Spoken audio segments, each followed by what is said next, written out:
kremlarim haqida sizlarga qisqacha ma'lumot berib o'taman. Bugun men o'sha buni 2 marta ishlatdim. Gidrofilli masla. Birinchi bo'lib yuzimni shunda yaxshilab ishqalab olaman. Undan keyin penkasida yaxshilab yuvaman. Qizlar, ishonasizlarmi?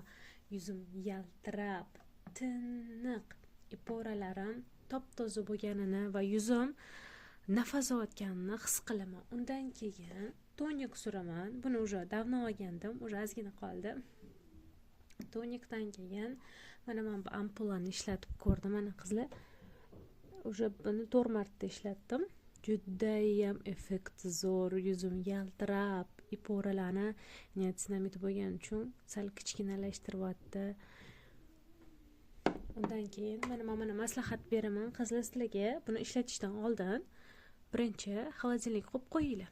Chunki mana bu sharikchasi muzdek bo'lishi kerak ekan. O'shanda yuzimizga yaxshiroq ta'sir qilar ekan. Bu ham уже mana 6 marta ishlatdim. Ertalab kechpayt, demak 3 kundan bir buni ishlatyapman.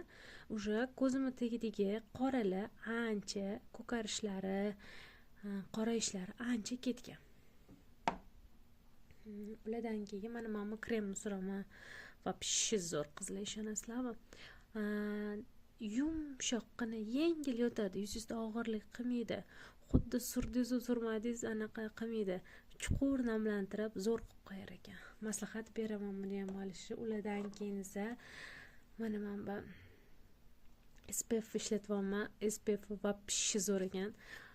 Shunda yuzimga surdim. Mana sizlarga hozir surib ko'rsataman qo'limga. Xuddi taningiz rangiga sinib ketib qolar ekanda. Вообще zo'r. Tonalkalar bilan ajralib umuman qolmas ekan.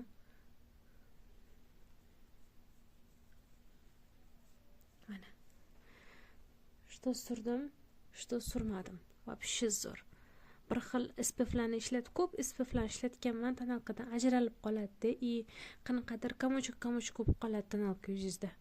Mana, вообще zo'r ekan. Qizlar, hammalarga tavsiya qilaman. Mana shu uходовый kosmetikalarni olishni. Честный отзыв.